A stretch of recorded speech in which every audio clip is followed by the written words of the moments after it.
Hello hi जय जगन्नाथ समस्त को आशा कर समस्त भल थे। Welcome to my Sonia blog. तो फाइनाली आज ड्यूटी आसीगली।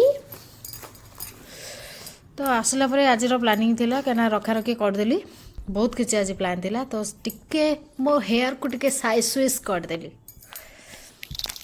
कहीं मो हेयर मत बहुत डिस्टर्ब करे से तो से स्टैंड टा तो यूज करी सब फोन टाक से रखीदेली। तो कहीं एबे सब कम सारा बहुत किसी कम करार अच्छी। इवन मुझको मो वीडियो एमती आप आग को देखी चलतु मु कौन कौन बनाऊँगी। आज गोटे भल जिनस बनईबी जोटा कि आपको ये वीडियो मध्यम देखी आपण मैंने भी बनातु खास कर विंटर सीजन रे खास करके आपण यूज करेंगे बहुत सारा बेनिफिट पाइबे।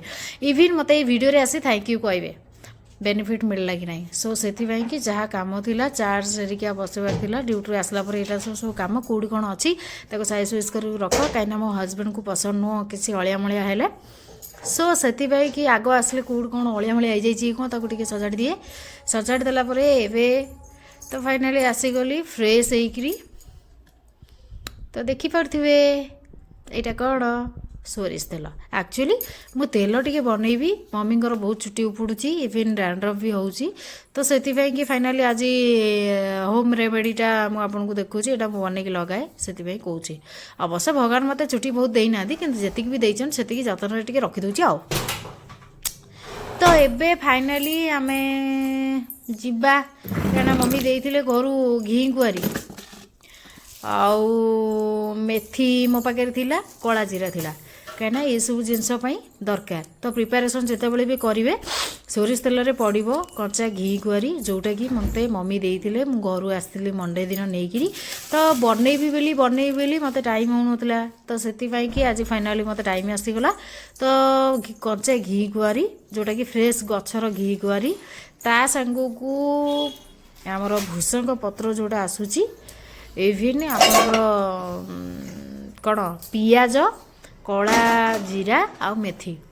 तो एबे कड़ईटा बसई देकरी फाइनाली तेलटा खोलिकी टिके मद ढाला भाया ढकढक ढकढक ढकढक करके तेल पकेबा कहीं आम रांधिबारे अच्छी तेल को। तो फाइनाली एबे कड़ई ताती गलानी। तो एबे टिके ढकढक ढकढक ढकढक तेल देख केमती साउंड होची पूरा एक्चुअली मत लगुच जमी ड्रिंक ढाली पीला भाया पाते फनी थिला। तो ये देखूँ यहाँ को जेहेतु यहाँ आपको माइंड रे रखि थे जी तेल ने से क्वांटिटी सबू ता मेजरमेंट अनुजाई कि आप घी कुआरी ता संग को मेथी कला जीरा आ पियाज ये सब क्वांटिटी अनुजाई पकई पारे। ता संग को सी जो आमर नाली मंदार आसे जोटा कि गाँ साइड बेसी हुए काठी मंदार कहते। तो एक्चुअली सहीटा टिके पकईले बेटर बट जेहेतु मो पाखे ना सो सहीटा को मुझे आड कली ना। तो आपण मैंने आड करें इवन आधेर अँला भी पकई पारे अँला बहुत बेनिफिट अच्छी मो पाखे नाला। तो इवन मो माइंड रे भी हटि जाइए सो से कि बहुत लेट है तो से पकई नी। तो एवे पियाज देखिपे घी कुआरी थुआई आमर भूसंग पत्र यहाँ। तो एबे टिके कटाकटी करी ताकू रेडी करदे क्या तेल तातिला परे ये सब जिनस आमको पकईबार अच्छी। देखिपे ब्लैक कलरटा से कला जीरा। तो एबे कुनमुन मुनमुन करके काटिदेली देखु तेल रे केमती पूरा भरभर भरभर होइकी फुटुची। तो एमती तेल तातिला परे ताकू हाई फ्लेम रे टिके पकईकी आग भल कि जाली देबे। जालिला परे हाई फ्लेम रे मिनिमम 7 ରୁ 8 मिनिट तो आमको एमती जालिबार अच्छे। हाई फ्लेम रे जालिले तो सेटा टिके पानी अंश टिके जल्दी मरी जाए। तो मरीगला परे ताकू टिके हल्का लो फ्लेम रे करिवे। एटा कला जीरा और मेथी पकेली कहना डिनर भी मत बनैयार थिला सो सेति कि राइट साइड रे मु बसई देइतिली तेल आमर भी डिनर जेतु करिवार थिला तो डिनर भी बनैयार अच्छी। तो बे लास्ट रे घी कुआरी पड़ला घी कुआरीटा एत जल्दी जारी हुए बहुत टाइम लगे। सो से कि बेसी ना 7 मिनिट हाई फ्लेम रे दबा देन ताकू लो फ्लेम रे कंटिन्यूअसली 10 ରୁ 15 मिनट आमको तेल जारिबार अछि कि जेमिति ब्लैक हेबा पर्यंत माने ऑलमोस्ट पियाज घी कुआरी आउ आमर मेथी जो रोची सेटा को आम भलसे जारिगिरी ब्लैक कलर करियार अछि कहिना सेटा तेल रे जते बेले जारी हो जाए तो इवन सोरिष तेलर चिपचिपकापण भी पलि जीव आपण माने एटा को बनै साइला परे लागिवनी आ तार गोटे बास्ना भी अलग प्रकार आसो आप फिल करेंगे कला आपण मैंने बनैला जानवे इवन से लगेला आपण तार बेनिफिट पाइला निहाती मत भिडियो आसिक आपण मैंने थैंक यू कहे तो यहाँ निहाती ट्राई करूँ कहीं मुझे ट्राई करुँची भगवान मत देते आम फैमिली समस्त छुट्टी अच्छी बट मोर ना मोर नांजटे खाली अच्छी तो सही नांज को किसी दिन आम रखापी तो ये तेलर व्यवस्था कहीं तेल बहुत सारा बेनिफिट दूसरी जोटा कि नड़िया तेल मुझे पाऊना तो से इवन बेबी हेयर ग्रोथ भी करुच्ची तो यहाँ मो हिसाब रे रिव्यू कहीं मुझे यूज करुच्ची तो आपण मानक निहाती कहबी जे आपण मैंने भी यूज करूँ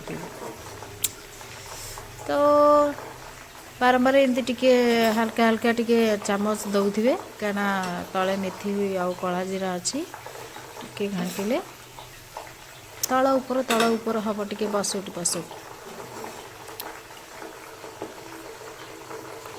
तो ताकू देखंतु एबे हाई फ्लेम रो लो फ्लेम मु करदेली कहीं एबे लो फ्लेम रे मिनिमम 10 ରୁ 15 मिनट ताकू हाईएस्ट टाइम दरकार कहीं यहाँ भल कि जारी है जाकि ए रेमेडीटा कंप्लीट हम तो आपको जिते बड़े आप यूज करेंगे तो मिनिमम सप्ताह 3 थर आप लगेबे ओवरनाइट आपको छाड़देवे नाइट रे खास करी लगेबे ओवरनाइट को छाड़देवे मॉर्निंग रे वाश करेंगे इवन आपको 2 डे पर्यंत भी रखिपारे जमीक आमर प्रथम नाइट रे जदि लगौन सेकेंड नाइट रे भी टे लगेबे थर्ड दिन जो दिन मॉर्निंग होती से मॉर्निंग रे आप हेयर वाश करेंगे आ लगेबार भी प्रोसेस अच्छी जमीक आम चकी दिए तेल ढालिकी दी हाथ में मसाज करके लगू सेमती जमा भी लगेबे आग चकी तेल ढालिबे आर आउ गोटे जो हाथर टीप थी तो टीप दिए जोटा कि टिप्स दिए तो टीप दिए हल्का हल्का कर रूट रे डायरेक्ट मसाज देवे